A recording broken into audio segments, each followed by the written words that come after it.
Hey, it's Mel from Rap Rankings. To hear the full episode this clip comes from and all of the other episodes, check the link in the description, stop by raprankings.com, or search Rap Rankings on your favorite podcast platform. And please consider liking, subscribing, and commenting to help us grow the channel and continue our journey as hip-hop's first and premier extreme podcast. Track 1, Peter Piper. That guy who picked the peppers. Produced by Rick Rubin, Russell Simmons. Talk of the town these days, you know? Enter the Spider-Verse. What is it? Across the Spider-Verse? That's Peter Parker, man. Okay? Actually, more importantly, Moulz Morales, all right? But we know about you. And you ain't black. So you're trying to do Erasure over here, all right? Erasure? Yeah, Erasure, all right? We know about that's a band, okay? What? All right, look, yeah, produced by Rick Rubin, Russell Simmons, Jam Master Jay, and Rev Run. Wait. All right, this is what I get for copying and pasting. Ain't no Rev Run back then, okay? His name was Run. No, right? When I was at Def Jam, it was Rev Run, and I had to push that. What was his album from like 2005? He's like on the album cover looking like Dracula. That's the album I was supposed to be promoting. Let me see. Run. How would I even say? Yeah, Rev Run album 2005. He said probably. Oh, Distortion is the name of it. Is he on the cover looking like Dracula? He's got the Dracula cape. He does. Hey, it got met with generally favorable reviews from critics, so hopefully we'll have a good time when we hear it one day. You know. You hear that silence? That's the silence when you know it's in like season 258. Okay. That'll be when we're at the appropriate age to listen to that. Yeah, perhaps. Let me see. What is it? When was he born? He was born in 1964. His album came out in 2005. So he would have been what, 49? Did I do the math right? Yeah, when we're 49. Okay, so for me, 19 years. For you, like 13 years. So 13 years. So somewhere between 13 and 19 years from now, you'll get the review. All right. Don't get it distorted. We're going to do it one day. It's just going to take, over a decade. Yeah, we're going to do it on a Rab Express in season 55, episode 7. Hey, God willing, we make it that long. The payoff on that is going to be tremendous. But anyway, Peter Piper. I'm gonna give this record a 7-. The Mel 7-. So early for that in this review. For any new listeners, when you hear the Mel 7-, there is no weight to this. It's as I've always said, it's like black on black crime. It's not a real thing. It's a myth. It doesn't exist. It's a distortion, shout out to Rev Run, of facts and numbers and statistics. There is no difference between a Mel 7- and anyone else's 7-. You know, I think it's funny when you refer to the Mel 7- as black on black crime. This is not the first time I've heard you do this. It's the best analogy I can use. It's not. It's Oh it's the worst analogy. You got a better one? Yeah, the Mel 7- is a lot like the 2020 election. Oh my God. Okay, in what way? That the people who are sane understand, that Joe Biden won the election, and those who are a little detached from reality, let's say, have their suspicions that maybe it was rigged, boxes were dropped off here. See, the conspiratorial mind of the Melvin Stan would definitely come up with something involved. Oh yeah, it's a listen, we know about the Mel 7-. Will you shut up, man? Listen, who is on your... You can't give Peter Piper a 6 or a 6+. We know about you. Listen, I first heard this song around 2005 when this Rev Run Distortion album came out, so I'm familiar with the song. This isn't some, I'm afraid of the real hip-hop heads. What the hell's a 12-year-old doing listening to Peter Piper? My dad, he was putting me on because he's a good dad. Oh, by the way, it's Father's Day, folks. Happy Father's Day. Well, as we record Happy Father's Day. Happy Father's Day to the father Happy Father's Day to Moulz and Mel's dads. That's right. All the fathers. Okay. The MC father, you know I'm a big fan of him. We're okay on that. We know you don't respect Father's Day, not Father Day. Listen, I'll be the one to kick off Father Day, okay? That's the day after. That's the Monday after Father's Day. Sure, I'll take it. Just like this Grimace birthday, you still get the shake. Hello? The shake debuted on Monday. That must have been his actual birthday. And then I asked you heard me ask the lady earlier. On the phone, Moulz earlier today asked the lady, like, how long is this going to be going?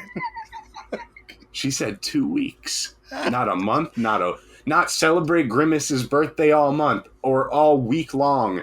Nope, 2 weeks. That's not even real. Grimace deserves this because in the modern era, the McDonald's characters don't get enough spotlight. But I will say, like I told you, I hope we get the other birthdays. Hamburger. And what did you tell me? Do we want to celebrate thievery or something? Right. Do we want to celebrate a guy whose main characteristic is that he's a thief? Listen, if he's good enough, Birdie might get something with maybe chicken, right? Because she's a bird. Yeah. They all deserve birthdays, Birdie, is what I'm saying. But listen, in the real underground McDonald's communities right now, there are rumors swirling, and I hate to bring this up right now after I accuse Mel and his supporters of being conspiratorial. But can you hit the X-Files music, please? Oh my God. Folks, I told you we were dealing with the Mad Captain tonight. Okay, here we go. He's got a conspiracy already. Here. It's not my conspiracy. I'm just sharing the underground McDonald's communities conspiracy, right? Yes. Okay, here you go. Happy birthday, Grimace. But we have a problem. Apparently, according to the underground McDonald's community, McDonald's is trying to push Ronald out of the picture. Where's he been? I notice I haven't seen him in a while. Shit. Last time I saw him was maybe the 40th anniversary, 50th anniversary gimmick they did for the Happy Meal. And even then, it was an anniversary. Where is Ronald? If we don't get answers by the end of the year, Fast Food Rankings 2 could be in danger. Or more specifically, McDonald's place in it. Is Ronald being pushed out? This is... You know what? We're going to find answers much sooner than later. Because I think next week, when we got to come face to face with this insane clown posse, we'll be amongst juggalos who are clowns, and maybe they know of the whereabouts of Ronald. Clowns, I feel like, stick together. The underground clown community. Okay? Well, that's the underground clown community, who I'm sure has also been talking about this. But, I was just observing, as I brought you guys notes recently from the underground subway community. Now we're hearing from the McDonald's community. They need to die, okay? Well, the interesting thing about the underground McDonald's community versus the underground subway community is the underground subway community almost full of functions... pedos. We know. Well, listen, if you really want to go there, I watched a 3-part documentary on that man, Jared from Subway, on the HBO Max gimmick. And I got to tell you, that motherfucker is even sicker than you could even believe. I've heard. Okay? I've heard. He is a sick man. But no, the underground subway community resembles a lot of, like, if you go on, like, the underground DoorDash and, like, Uber Eats Postmate community, where it's a lot of drivers talking about their shitty experiences. So with Subway, I would say that it's almost like an equal 50-50 split between employees who are disgruntled and regular fans of the brand. Whereas on the McDonald's underground, community, you mostly have people who are really into the brand itself. They're not going in there complaining about a shift or anything like that. It's a different vibe in that community. We bask in the number one on fast food ranking. Like, we got no worries, and now something strange is going on. They start talking about, is Ronald being pushed out? And it's a question. We're going to continue to monitor the situation, but I see a lot more harmony and a lot more of a united front being presented in the underground McDonald's communities, whereas Subway. Listen, workers revolt. You heard it here first. Listen, I support that Rightos strike. Subway, I don't care. Okay, that company. Listen, you better franchise. not cross that picket line to get one of them damn pickleball sandwiches. Pickleball sandwich? What? You know, funny, that does remind me, as a youth, at my grandma's house, rest her soul, I was digging in the kitchen for some food, you know, and you know, I'm a big pickle fan. I put together a pickle and cheese sandwich, and everybody in that house looked at me like I was crazy, but I ate that mug, all right? And I gotta say,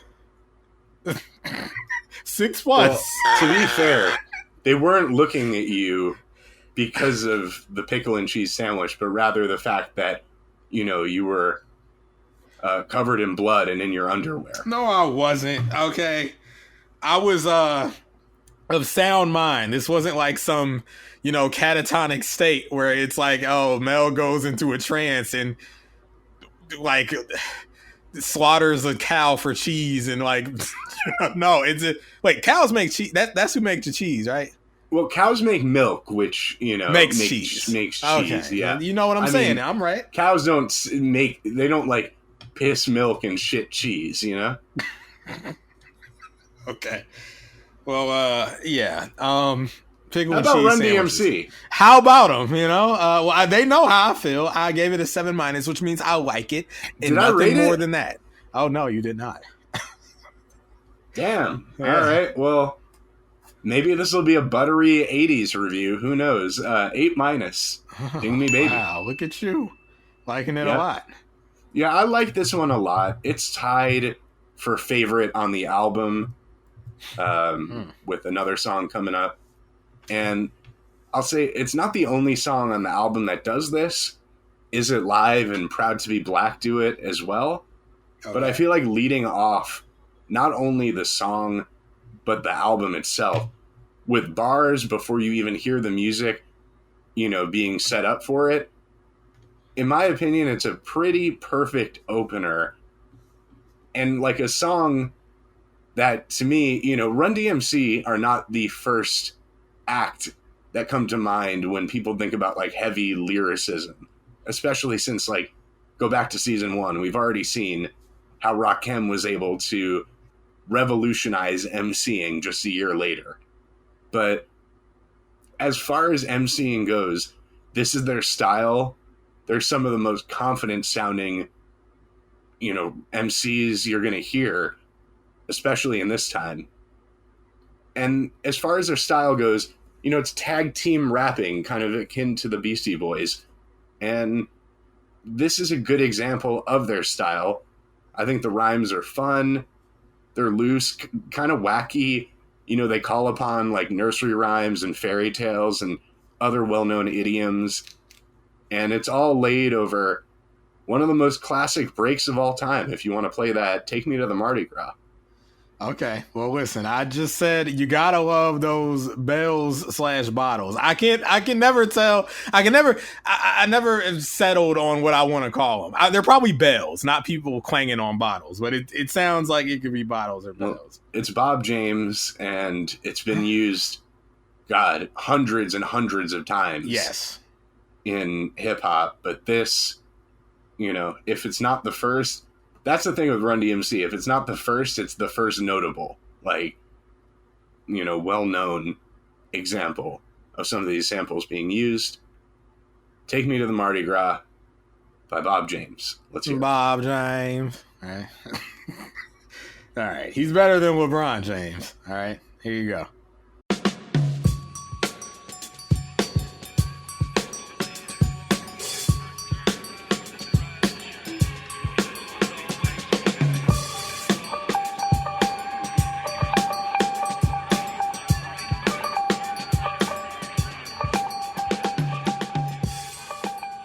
I don't know. Now I think it's bottles again. That's bottles, right? It's kind of bodily. Yeah, I hear it. You know? Yeah. You know, if I didn't say this before, just a forewarning. Okay. Due to the influence of Run-DMC and the fact that we didn't really go that hard on archival audio in like the first 2 or 3 seasons, Mm-hmm. This episode has by like 2 or 3 the most archival audio we've ever played. I mean, they're forefathers, folks, you know? Yeah, so you want to get into some of that right now? Because we do have, some notable examples of their influence. Again, notable. Okay. Yeah, sure. Yeah, I'm sure some guy said it on some song that I forgot to include, but sue me. These are, like you said, notable, standout names. It's innumerable the amount of times Run-DMC has been recycled through hip-hop history. Our first example here is something we've actually already reviewed on Rab Express. This was when we did J-Ru the Damager. Okay. What was that? Wrath of the Math? His second album? Yes. Okay, so this is from that. This is from Physical Stamina. I've already kind of isolated the part, so we don't have to wait a minute and a half for it to come in. All right, here we go. Physical Stamina. With the combo, Peter Piper picked peppers and rock rhymes. But now we rock hymns. I got cheat through mama. Gradients to physical extremities, indomitable. The spirit can be broken, but jaws are broken. And even backs are broken. Think you're on point, but left your points of pressure open. Foot and fist got your head hanging open. The breath pre-birth, I damage in the mental and physical universe. You quake the earth when you hit face first. Break before it gets worse. But those that thirst for abuse get loose. Cause soon I'll be around that neck tight like a noose. God showing proof. The juggernaut, electric like Magneto. What did I give that song? Let me see. What was that? I might have given it a 6 or a 6+, because I know I like Mental Stamina from his first album, but I don't know if I like that song. Oh, you gave it a 6, as did I. All right. Which is not to say that Physical Stamina is unimportant. Listen, I don't know. I just got acquainted really with this Peter Piper, but I know Piper Perry, and I will need physical stamina when I meet her. All right. Okay, well, it sounds like Mel's catching feelings. Just like Tupac and the Outlaws on Catching Feelings. Oh, listen, I'll be catching feelings when I be out here. Listen, that's a. Let's hear some of that. Anyway, let's do that. My homeboys might squabble, but we don't fall down. My homeboys might squabble, but we don't fall down. That's it. My homeboys might squabble, but we don't fall down. Oh yeah, my turntables might wobble, but they don't fall down. Iconic line from the song. Tupac flipping it on what is a posthumous record. I don't think the original demo version sounds like that. Okay. Did you see Trippie Redd calling himself the new Tupac this week? I was no, listen, but kid, I like something? you, but I would honestly rather hear a kid call himself the new Tupac, even though that's so cliche, than do what some of these other kids are doing, and they're like, "Fuck Tupac," or "I'm better than Tupac." Yeah, I'd rather listen, shoot for the stars, kid. You're not, you ain't no Tupac, but I do like you. And hey, what am I gonna knock you for being confident or trying to reach legendary status? Yeah, better that than fuck Tupac and fuck Biggie. Ain't nobody listening to that. Yeah. Anyway. Good for him. Good for him, right? Yep. Okay. Well, what Let's else? Take it back to season 9. Season 9? Oh, yeah. It's a good album. Yeah, Get Rich or Die Trying. Yeah. Right. Okay. If I Can't. All right. Track 8 from that album. All right. Let's see if I can't remember this. Check it out, folks. Yeah. Yeah. Yeah. If I can't do it, homie, it can't be done. Now I'ma let the champagne bottle pop. I'ma take it to the top. Show, I'ma make it hot, baby. I apply pressure to pussy, the stunt and I pop. Steady bump, squeezing my pistol, I'm sure that I got it. Now Peter Piper, big peppers, and run rock rhymes. I'm 50 Cent, I write a little bit, but I pop 9s. Tell niggas get their money right, cause I got mine. When I'm around quick playing, nigga, you can't shine. You gon' be that next chump, then end up in the trunk after being hit by the pump. Is that what you I said, Mel, why are you laughing? I don't know. Violence is funny sometimes. But yeah. What do you give that one, Mel? Back in the days. If I can't. Let me see. Yeah, back the days in the of days. season 9. Let's see. 50 Cent, if I can't. It's flat 7. Let's have Audit. What do you mean audit? I like it. It ain't no audit necessary. You gave it a 7+. Okay. Okay. Flat 7. If I need an audit, you need an audit. Okay. 7s and 7s, pluses and minuses. They know what it means. Revisit the rating system. All right, but ain't no audit. Okay. Well, we got 2 more examples here. This is an example of musical elements being sampled. "Work It" by Missy Elliott. Oh, Under Construction. What's the one we did on Rav Express? This is not a test? This is not a test, which I guess happens after you're under construction, but before you do your launch. Something like that. Anyway, hey, listen, we got drums and record scratching, so we have musical elements from this sampled. All right.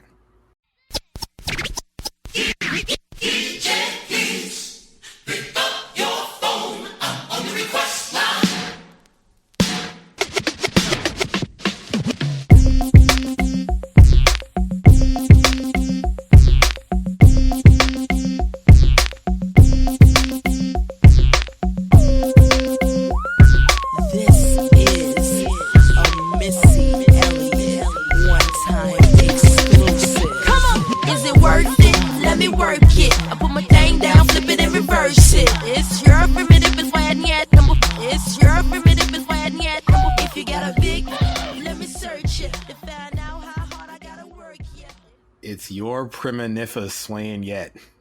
That's what That's what I always say. Yeah, it's your primitive swaying yet. Whatever. Okay, but listen, you gotta love it. It's a hit. All right. Well, this next one's not a hit. However, I do like it, and we covered it back in season 0. Oh, it's true. It's true magic.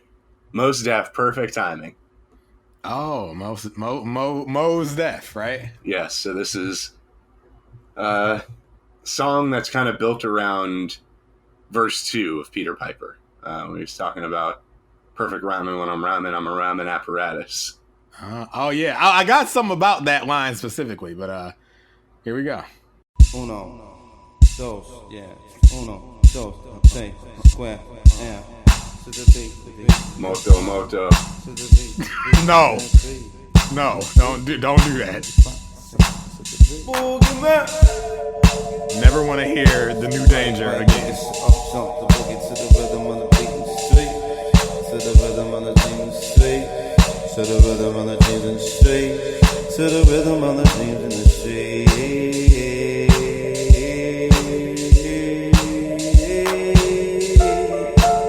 To the hopper, to the hip hop, and you don't stop the rockin' to the bang boogie. So I jump the boogie to the rhythm on the dreams in the street. To the rhythm on the dreams in the street.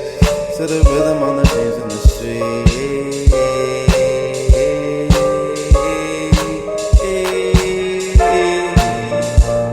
Perfect time when I'm rhyming, I'm rhyming out. That is perfect time when I'm rhyming, and my mind is at the baddest lot of cut. Girls jump, I move on up, don't take from the cake. That's what's up, and on the mix real quick. I like to say, I love Soul Sonic Force, D.M.C. I love Run-DMC. What do you say? I love Sosa? I heard him say I love Sosa. That was last week, though.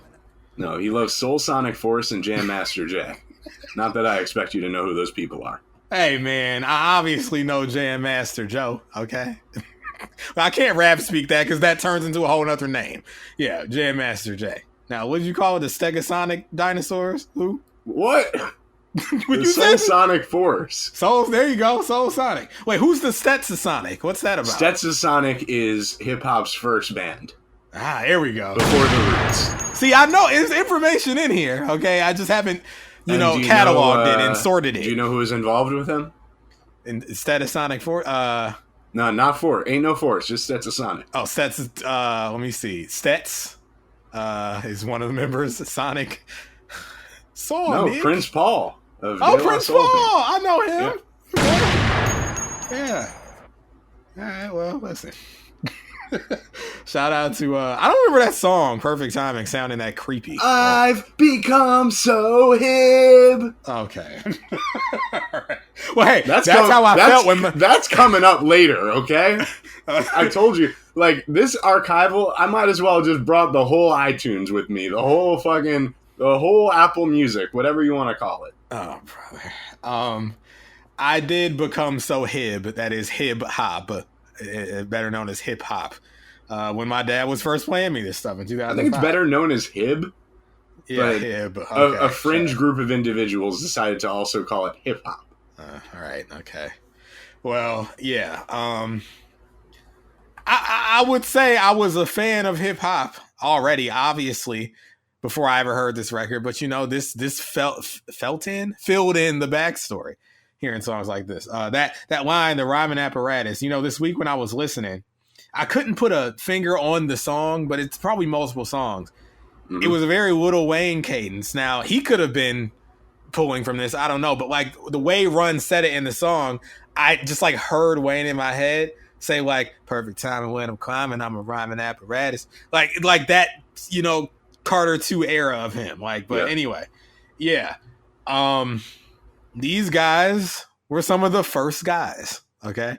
And that's why you got them trickling down through all manners of hip hop. Okay, you got 50 Cent, Jeru the Damager, Missy Elliott. Because so many of these lines and moments in the song and just like musical elements have been kind of passed down now from so many different generations. Mm-hmm.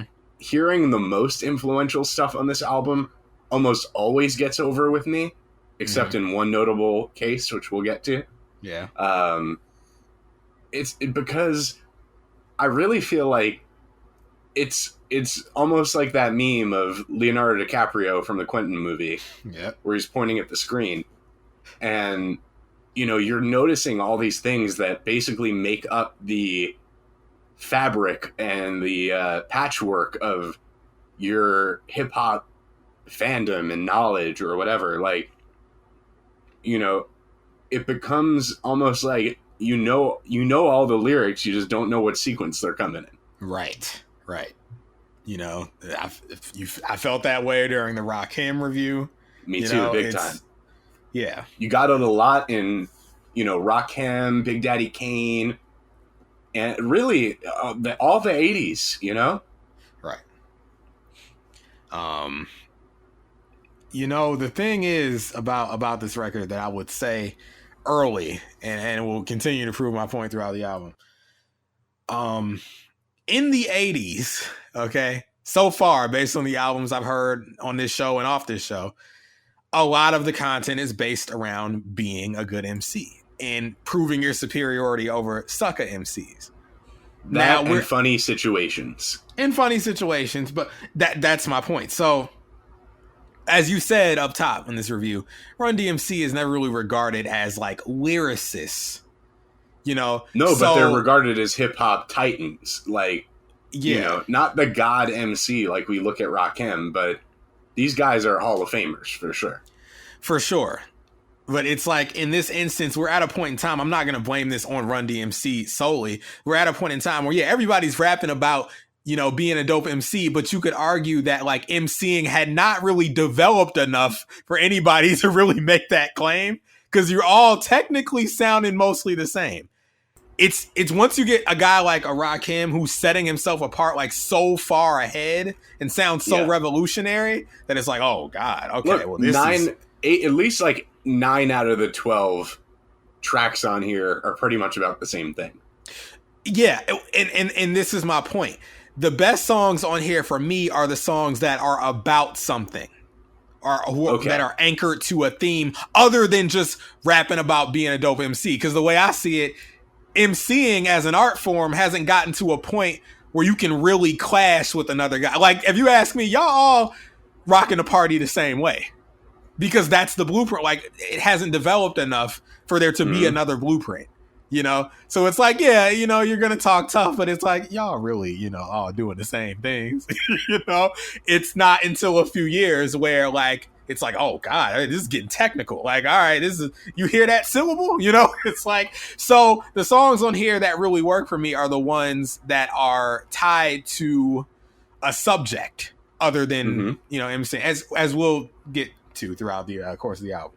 But this is one of those records because basically they're playing with the concept of nursery rhymes and characters, embodying all these characters in the name of hip hop, Peter Piper picked peppers, but run rock rhymes, got Humpty Dumpty, okay, Dr. Seuss, Mother Goose, You know, all these things that we know and love. Pinocchio is mentioned, the Big Bad Wolf, Hansel and Gretel. So there's something for them to rely on. Conceptually, this isn't that far off from some of the stuff we were doing on the Slick Rick album back in season 9, I believe. Right, and that stuff's fun. You know, I like this stuff. I like fun rap, for the record. Yes. Okay, absolutely. So that's why some of this stuff works for me on here. This being one of them. So he did pick some fucking peppers, man. He really did. Piper. But what did they have to say about it? We do have this book, Check the Technique by Brian Coleman. Oh, yeah. It's been a minute since we've been able to refer to this book. Well, let's see what we got in here. Peter Piper says, that was our collective favorite record on the album because it was a rap/DJ record. Jay cut that all up live in the studio. We had been rhyming over that loop, that is the Bob James Take Me to the Mardi Gras we played earlier, since before Rap Records was even made. We always used to just freestyle over those beats, but for the album song, we wrote those lyrics down while we was on the road. There you go. Like, it lends to my point. We're still in the early stages, you know, where we're figuring out what a rap record's gonna sound like. Compared to most people in this book, they don't have that much to say about these songs. I mean, you know, they was making towns and things was crazy. You know, Adidas meeting. Motherfucker, what do you want? I already wrote liner notes. Shit. Hey, you could say Run-DMC were being Kevin Nash's about it, but hey, Kevin Nash is a great man. So, hey, and that's a little what they had to say. And yeah, look, I enjoy the concept of the record. And like they just pointed out, we've seen this as well throughout all the 80s albums. We're going to get a DJ some love, you know? Some love. Where'd that Bernie Mac drop? Okay, because we're in the era where we're getting DJ shout-out records, you know? Yep. And much like I would say rappers they have their own track and there's no rapping on it. Yeah. Now, historically, I haven't been the kindest to those. But, you know, they exist. And I'm all for showing the DJ love. Peter Piper pricked preppers and rocked rhymes, you know? Brother. Listen, for this is for all the DJs out there. Show us some love, homie. Show us some Okay. love. DJ records, much like rappers having fun, we don't get enough of anymore. All right. I'm going to say something brave. Okay. Hit the drop, actually. Oh, you know what I'm going to say it? Yeah. Okay. Let me pull them in. Let's see. You know what? Here you go. You know what? I'm about to say it. At this point, 2023, 36 years old, I respect DJs more than rappers. We can move on. God. All right. Well, you're really taking it back to the essence. Because as has been explained to us by Dart Adams and has been observed through these songs, they used to come for the DJ. You know, and the rapper was almost like the tag along. Because the DJ is the one that put on that Dumbados. Right, and had the party rocking, okay? And, you know, these MCs want to barge in with their words. Oh, my God, I hate them. Listen, they're always coming on with something to say. Stop talking, man. Let this music speak for itself. 13 seasons in, Moulz talking about rappers. Do we really need them? Oh, my God. Look, I love a good rapper, but, you know, sometimes I'm just praying that, you know, someone doesn't fuck up some good music. Oh my God.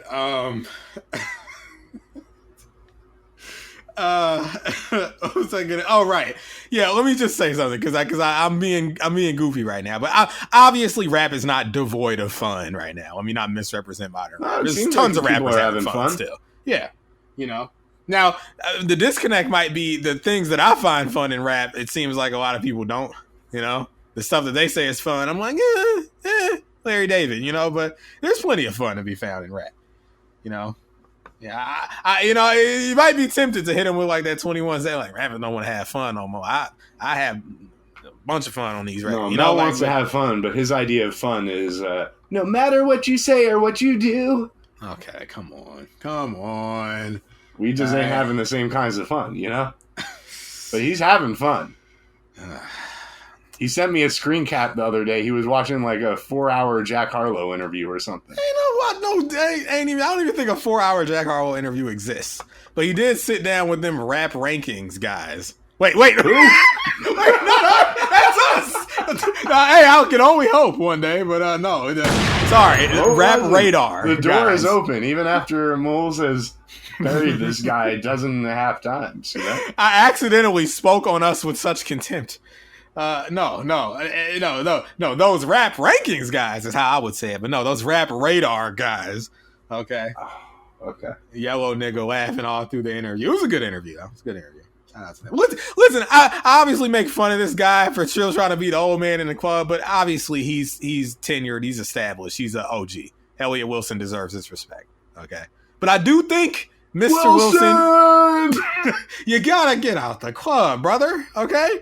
We respect you. You're not gonna lose your respect. You don't gotta keep up with all that, you know. But no, in a way, he's doing. I literally think he does have to keep up with all of that. That's the whole thing. Well, right. He's trying to keep. Maybe we were looking at this wrong. I don't want to speak for you, but maybe I've been looking at this wrong. He's interviewing the young artists by trying to pay it forward. You know, if he was only interviewing like Nas and Jay-Z, we would be complaining about it. You know, we wouldn't even be complaining. I just don't think he'd have as much market share as he does. So, right. You know that he's playing a high-stakes game of pool. Why pool, of all games? I don't know, because if he doesn't land the 8-ball on the corner pocket, then, some guys are going to take him out back. Okay. You had said something in the past, 5 minutes about... Oh, you said you're going to say something brave, right? I did say something brave. You did. As of today, at my age and in this year... I respect the DJ more than the rapper. Yeah, brave and insane, but that's insane. Hey, a little bit. No, because you want all these rappers telling you their stories and doing songs with concepts over these nothing beats. Ain't no DJs around. Then you got nothing beats. That's why it's crazy though in the modern age to say that when we don't got DJs of the quality and caliber that we had back then. So how's the DJs better than the rappers? I look at DJs as producers as well. Oh, okay. All right. Because that's kind of the role. Yeah, no, I'm just saying, they're picking the samples and whatnot, Okay, DJ working on dying and DJ they're all DJs. DJ Metro Boomin. I mean, he is a DJ. DJ Metro Boomin, yeah, they're all DJs. Okay. You make beats, you're a DJ. DJ Jonathan Cloud, okay? Oh, DJ Jonathan Cloud, okay. Yeah, DJ. Who's that, doesn't work vice DJ versa. Freddie Joaquim. Freddie Joaquim Phoenix. You got me thinking about it. Wasn't he a rapper for a little bit? Wasn't that a whole gimmick he was working? Yeah, and then, funny enough, we're doing that King Push on Rap Express next week. There was a rumor going around for a while that he produced the intro. Okay. We'll talk about it when we do the review. All right. Well, anyway. But it stems from that whole era. Yeah, the Brave thing. The reason why I asked, because it just reminded me of something. I've been getting teased about this by Cameron ever since. In 2014, I was putting an album together, and, I made one of my patented spreadsheets to keep track of, the progress of each record. And I wrote notes to myself about what I wanted the records to sound like, because I'm very much an album artist. So, I want to have representation of different moods throughout the album and have it all fit together. But I pulled up the spreadsheet on Skype, and boy, they laughed me out the chat because I'm reading it right now. This song, the intro, I wrote up/mid tempo, narrative, rap feel, rap hype, rap fun. Anyway, there's a song on here called Whisper where I wrote a note to myself to apparently rap brave. Whatever the fuck that's supposed to mean. Okay. And you're rap brave? Small penis rap is out of control. And what's the implication? On other songs, you're not going to rap brave? You're going to be timid? I mean, yeah, look at this. Sing-songy, oddball, emo, rap stunt, rap prove. This is what overthinking art looks like, okay? That sounds like Big Sean's notes to himself for his albums. Boy, got a rap prove, got a rap stunt. Okay. Oh, God. Anyway, that album never came out, thankfully. But, Chipmunk was on that album, if that means anyone to anyone. It means means anything to anyone. Yeah, so it wasn't going to be good. Anyway, Peter Piper. Better album This album, better album than what I was working on. And yeah, it's a fun record. We're shouting out the DJ. We're playing with nursery rhymes. We're making girls move their butts. We're being MCs, master of ceremonies. Okay? Making the crowd move. All right? And that's why it's a 7-. I like it. And you can't deny... You can't deny that. I'm sorry. If you deny that, then you're not a hip-hop. You're not hip. I'm sorry. You're just not. Okay? Maybe my favorite line in the song, his name is Jay, to see him play will make you say, God damn, that DJ made my day. You know? Come on. That's what you gotta live for. Actually, that reminds me, my other note is the top of the song. He's like, Jack be nimble. It was nimble and he was quick, but Jam Master cut faster. Jack's on Jay's dick. I remember, I will say this when my dad was playing me these records. This is before, I guess, parental advisory stickers. So they could say whatever they wanted and nobody knew it was going to be on the album. I'm like, a dick? You can say this? And like, I look at the cover and it's like, oh, right. I mean, yeah, you can say that. We're going to get other choice words later. It's like the pre-code film era, right, before the production code got implemented. They could say whatever they wanted and nobody would know unless you bought it. Trust me, we've heard Truly Yours by Cool G Rap. Okay. Oh, listen.